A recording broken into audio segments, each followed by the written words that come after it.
Pred časom je kot dvojna številka izšel nov zvezek revije Retrospektive. Revija objavlja prispevke o sodobni slovenski zgodovini. Tokratna dvojna številka je izšla kot tematska in je posvečena slovenski zahodni in severni meji. Prostorsko imamo torej v prispevkih predstavljeni dve geografski ozemlji, ki pa jo veže skupno vprašanje. To je vprašanje razmejitve po prvi svetovni vojni. Vprašanje Rapalske meje, ki je rezultat pogajanj, ki so se končala 12. novembra 1920 s podpisom pogodbe med Kraljevino Italijo in Kraljevino Srbov, Hrvatov in Slovencev, podrobno predstavlja Božo Repe. Repetov prispevek je del rezultatov raziskovalnega projekta Rapalska meja, četrt stoletja obstoja in stoletje dediščine ter spomina.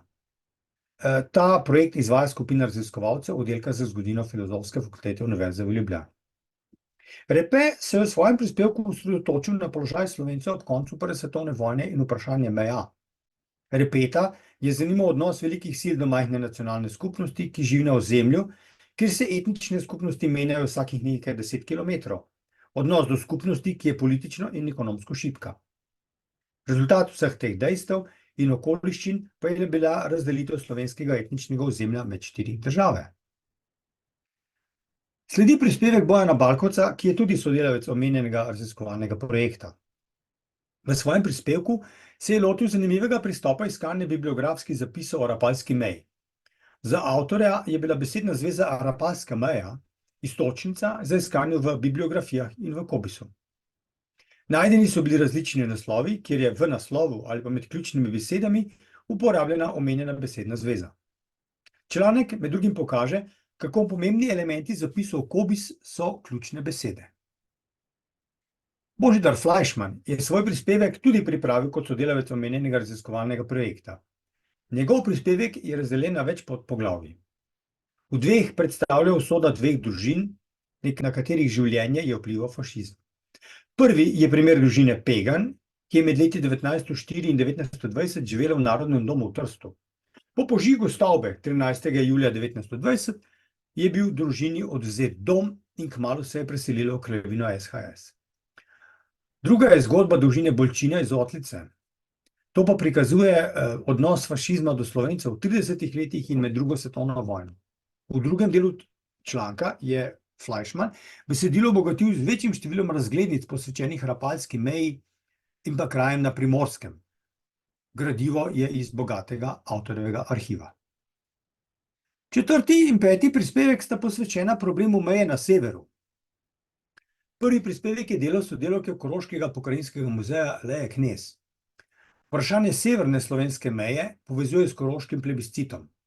Avtoričin prispevek govori o meji v razponu več desetletij, od koroškega plebiscita prek medvojnega obdobja, kjer opozori na vprašanje meje ob vzponu nacizma.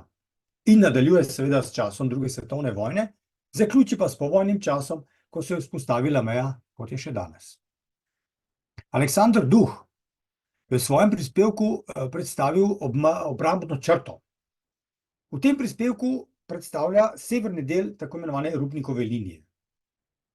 Povprečno seznanjenemu slovensko sodobno zgodovino Rupnikova linija pomeni oziroma ve zanjo kot v smislu neke obrambne linije, ki jo je gradila Jugoslavija proti kraljevini Italiji. Večina pa seveda ne ve, da gre v primeru zgodbe Rupnikove linije pravzaprav še za en drug prostor. Gre za prostor severne meje, kjer so gradili obrambne linije, utrdbe, postojanke in tako naprej, nasproti sovražniku, ki bi prišel s severa.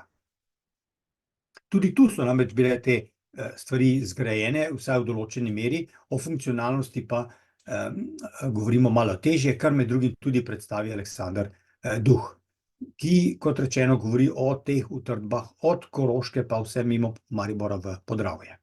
Dobimo vtis, kako so bile te utrdbe postavljene, čemu so bile teoretično namenjene, delno pa se posveti tudi njihovi praktični pravzaprav neuporabi v aprilski vojni leta 1941. Zadnji prispevek je izpod peresa avtorice Darje Kerec. Kerec je v svojem prispevku predstavila zanimivega hrvaškega politika, pravnika, književnika, publicista Luja Vojnovića. Vojnović je bil človek različnih znanj, večjih znanj In recimo kot dober poznavalec, pa seveda kot tudi jezika več človek, je bil pomemben član etnografske sekcije Jugoslovanskega odbora, ki je na različne načine bil v povezavi tudi z Pariško mirovno konferenco. Kasneje se je Vojnović kot diplomat ukvarjal tudi z različnimi pogajanji v zvezi z implementacijo mednarodnih pogodb. Omenjeni zvezek retrospektiv torej prinaša 6 zanimivih prispevkov, ki osvetljujejo določene zanimive točke sodobne slovenske zgodovine od prve svetovne vojne pa do danes. Gledalce tega posnetka vabimo k branju zbornika in tudi ostalih prispevkov, ki so objavljeni v različnih preteklih številkah zbornika in tudi v knjižnih publikacijah, ki jih izdaja ista revija v zbirki Perspektive. Povezava do spletne strani revije je pod temle posnetkom. Hvala lepa za pozornost.